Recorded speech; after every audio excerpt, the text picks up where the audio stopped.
Miss Staples? Yes, how can I help you? So we got kind of a weird phone call. Do you know Latricia? No, No. I don't know anybody out here. Some lady called DCFS What? and kind of made some claims that you had a child that accidentally shot themselves. Absolutely not.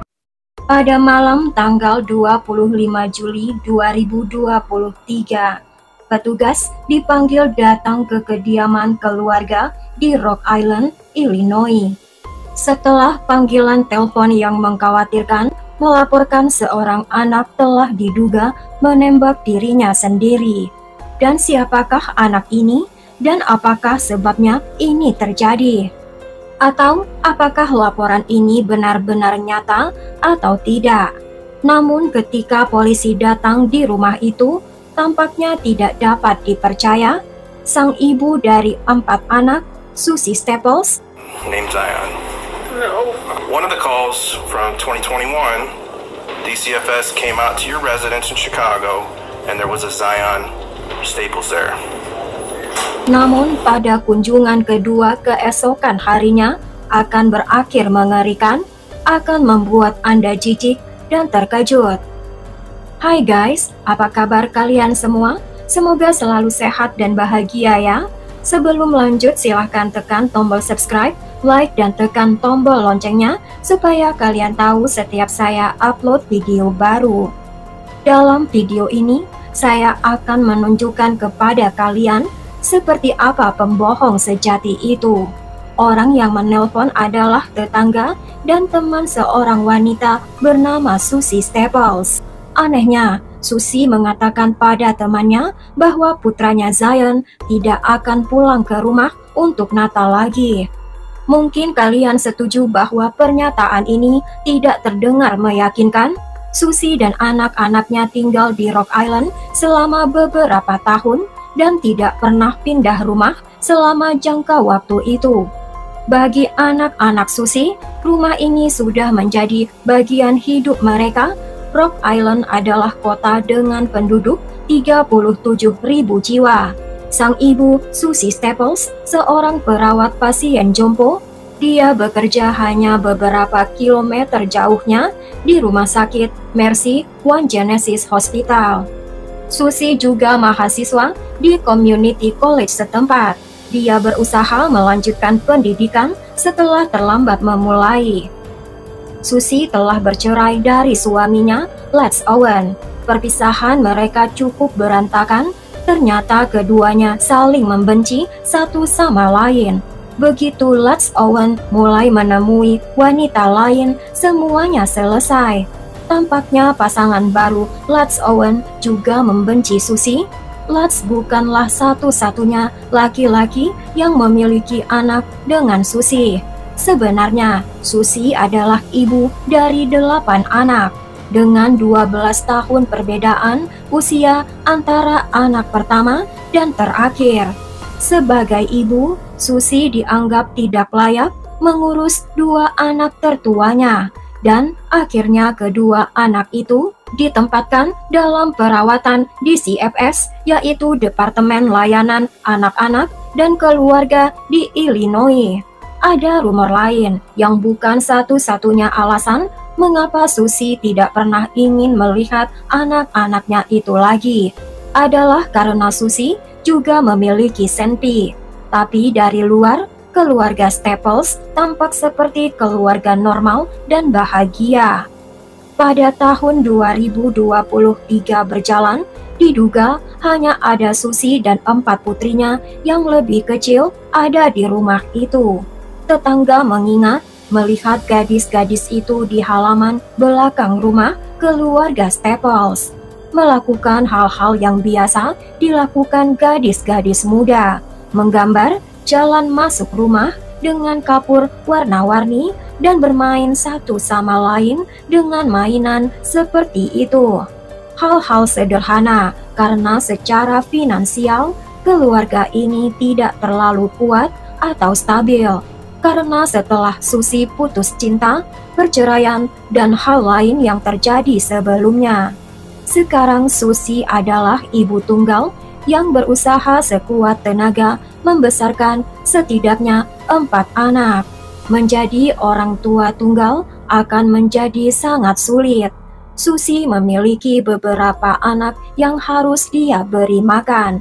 Namun, dengan alasan tertentu, Susi mendapatkan tunjangan pemerintah untuk setiap anak di rumahnya.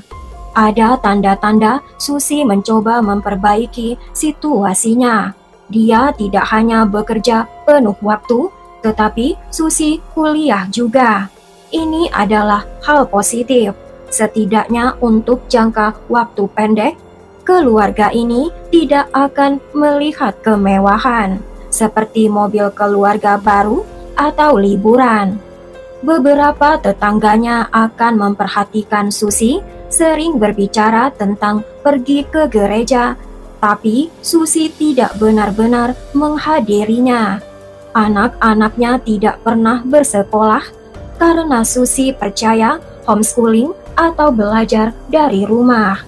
Bila Anda ingin mendidik anak-anak sendiri di rumah, tentunya Anda sendiri harus memiliki pendidikan yang baik, kan? Anak-anak Staples pada dasarnya dipisahkan dari dunia luar. Karena tidak bersekolah, mereka banyak menghabiskan waktu di sekitar rumah keluarga, sehingga akan sulit bagi orang-orang di luar rumah mereka untuk mengawasi mereka. Beberapa tetangga mulai khawatir tentang anak kelima di rumah tersebut. Tetangga tidak melihat putra Susi, Zion, selama beberapa bulan sekarang. Dan saat itulah beberapa komentar tetangga mulai keluar. Menurut kalian guys, apakah wajar bila seorang ibu berjalan di sekitar kota dan mengatakan bahwa putramu tidak lagi ada untuk merayakan Natal lagi? Tak seorang pun akan mengatakan hal seperti itu tanpa menyiratkan sesuatu yang serius telah terjadi. Saat itulah tetangga melakukan kontak dengan DCFS dan akhirnya polisi. Bagian utama dari kasus kita dimulai pada tanggal 25 Juli 2023. Pada hari itu, petugas melakukan perjalanan ke rumah Susi Staples setelah DCFS melakukan permintaan kepada polisi untuk pemeriksaan kesejahteraan dengan mendatangi rumah keluarga Staples. Cukup jelas bahwa Susi tidak mengharapkan polisi ada di pintu depan rumahnya. Ini bisa dimengerti karena di Amerika Serikat pun banyak masyarakat telah kehilangan kepercayaan pada kepolisian. Tapi Susi dia tampak sangat kesal dan bahkan agresif. Rekaman kamera tubuh polisi akan memperlihatkan beberapa potongan gambar. Polisi datang untuk mengetahui apa yang terjadi pada Zion. Perlu diperhatikan di sini, Susi tidak terdengar terkejut dengan klaim itu bahwa anaknya sudah meninggal. Mungkin Susi akan secara lahiriah berterima kasih pada berita yang belum pernah dia dengar sebelumnya. Namun, Susi malah menyangkalnya seolah-olah itu bukan masalah penting. Susi tampak defensif dan marah sepanjang pertemuan dengan polisi, dan ketika ditanya apakah polisi boleh memeriksa ruang bawah tanahnya, Susi dengan defensif mengatakan tidak. Just so I can check the box off, can I look in your basement real quick and I'll get out No, of here? you need a search warrant to do that. I'm sorry, I'm not about to have my rights violated because someone makes Uranus allegations like this. I know. Like I said, it sounded crazy to me too. I'm just up here seeing if, we have to investigate it. Susi mengakhiri percakapan dengan mengatakan, "Saya di sini, saya tidak punya apapun untuk disembunyikan."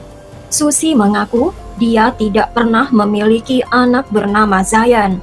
Itu hanya rencana jahat mantan suaminya dan pasangan barunya. Namun, jika dia punya sesuatu untuk disembunyikan, mengapa Susi tidak membiarkan petugas masuk ke dalam propertinya? Ada pertanyaan menggelitik mengenai nama Susi Staples yang merupakan nama paling konyol yang pernah ada, mengganti nama aslinya Nero menjadi penjepit kertas.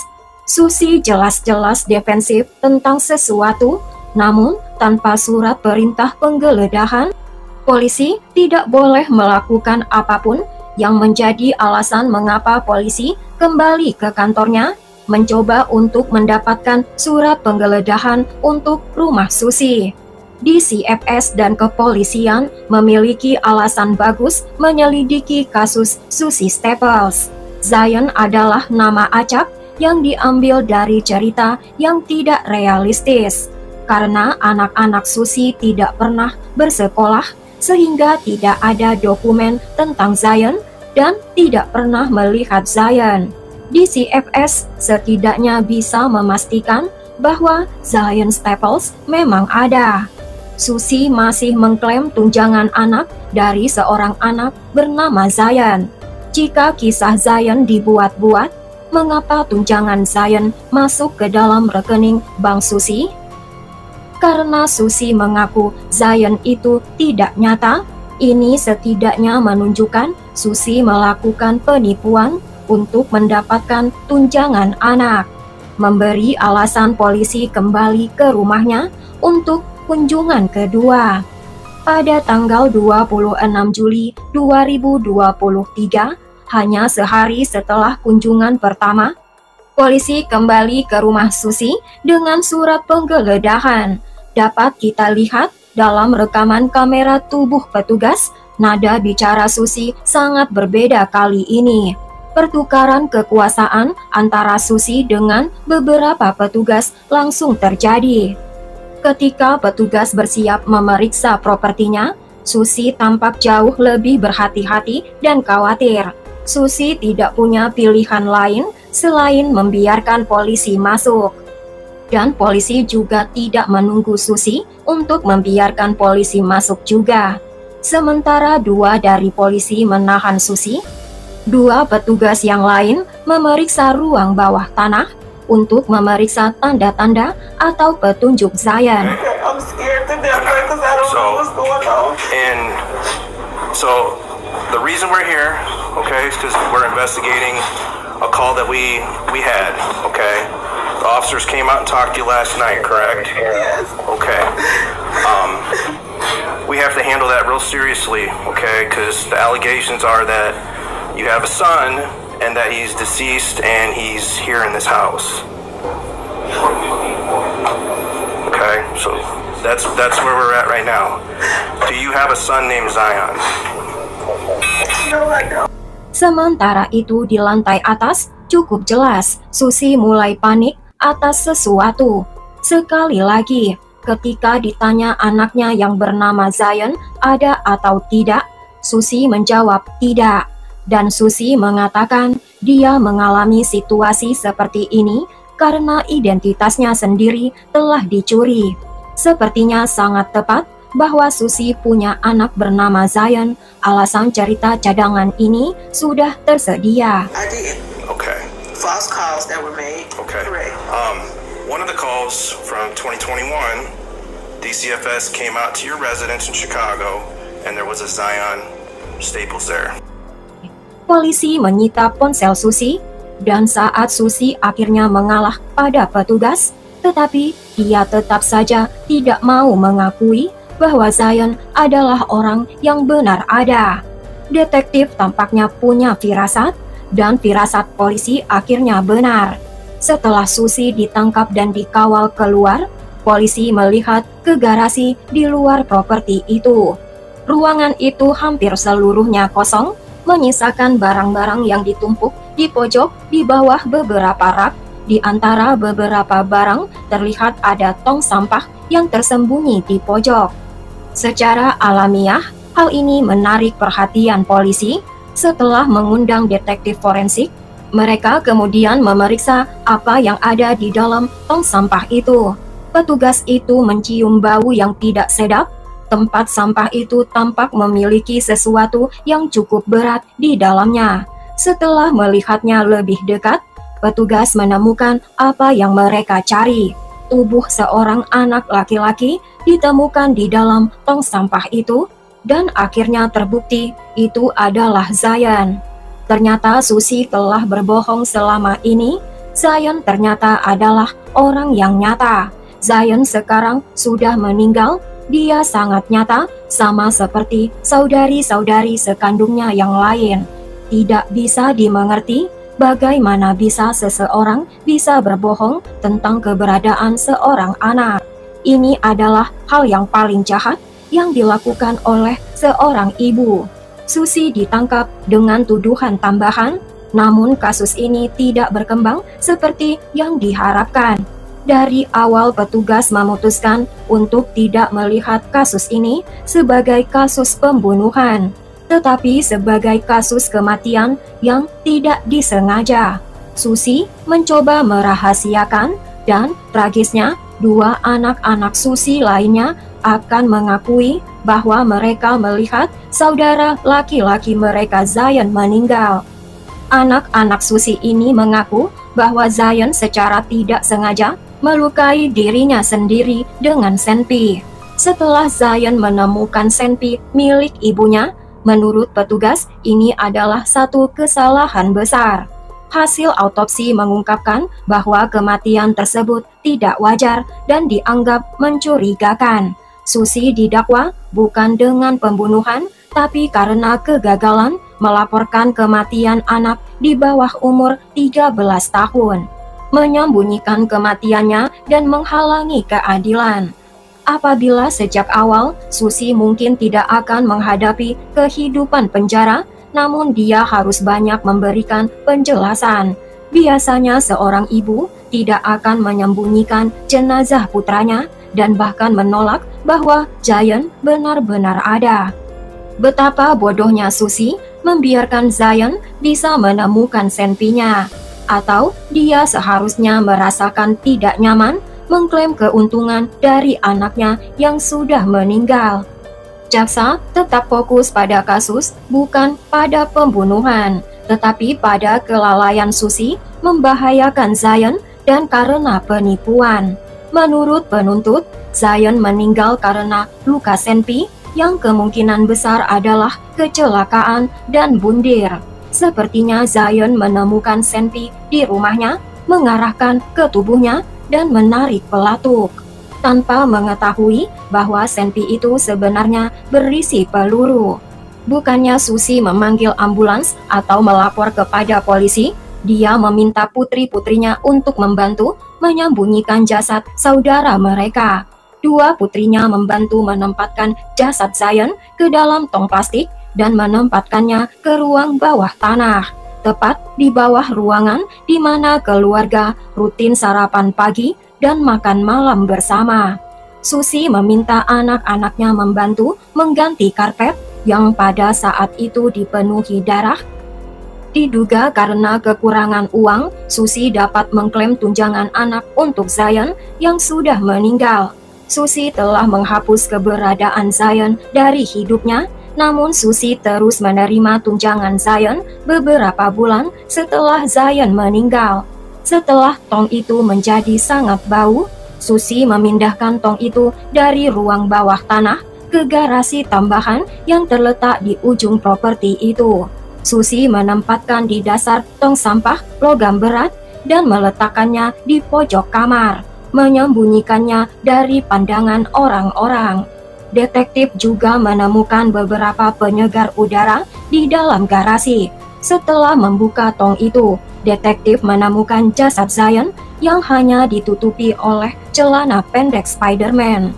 Antara bulan Desember 2022 dan bulan Juli 2023, tubuh Zion tetap berada di properti itu seperti rahasia kecil yang gelap.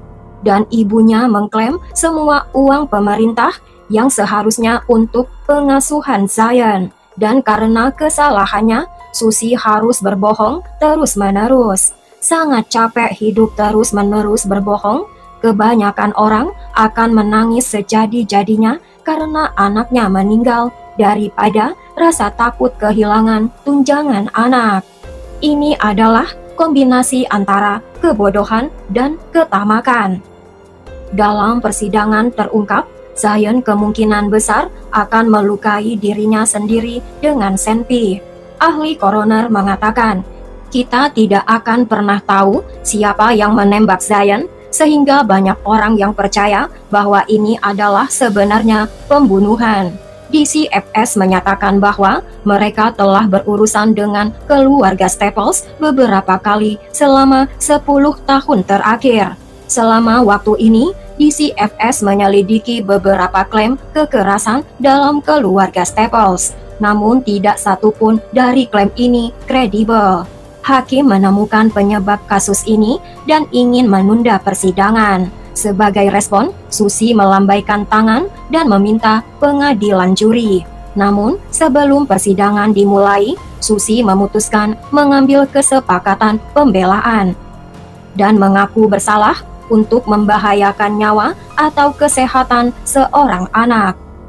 Akibatnya berarti semua tuduhan lainnya akhirnya dibatalkan. Susie hanya harus bertanggung jawab atas membahayakan saja. Susie dijatuhi hukuman total hanya 2 tahun penjara, dan karena Susie telah menghabiskan 204 hari di penjara, hukuman ini dikurangi menjadi hanya 1 tahun dan 5 bulan. Hakim juga merekomendasikan bahwa Susie harus ditempatkan di fasilitas kesehatan mental, karena pada saat itu Susie menderita gangguan kecemasan. Susie juga diperintahkan untuk menjalani 6 bulan pembebasan bersyarat yang diawasi setelah dia menyelesaikan hukumannya. Lucunya, Susie tidak bahagia dengan hukumannya. Susie percaya dia diperlakukan tidak adil oleh hakim. Susie ingin menarik kembali kesepakatan pembelaannya dan malah dia dijatuhi hukuman ulang. Dalam suratnya untuk hakim, Susie mengatakan, "Saya meminta pertimbangan ulang atas hukuman saya, karena saya adalah penjahat pertama kali dan tidak pernah masuk penjara. Tuduhan terakhir saya dengan penegak hukum adalah lebih dari 20 tahun yang lalu." Oke guys, sampai di sini dulu kasus ini. Bagaimana pendapat kalian mengenai kasus ini? Tulis di kolom komentar ya. Buang jauh-jauh cerita kekerasan yang ada di dalamnya dan ambil pelajaran positifnya ya guys. Ibu yang baik pasti akan menjaga kesejahteraan dan keamanan putra-putrinya. Ibu yang baik tidak akan egois sama sekali pada anaknya seperti Susie. Bila suka cerita ini, silahkan tekan tombol subscribe, like, dan tekan tombol loncengnya supaya kalian tahu setiap saya upload video baru.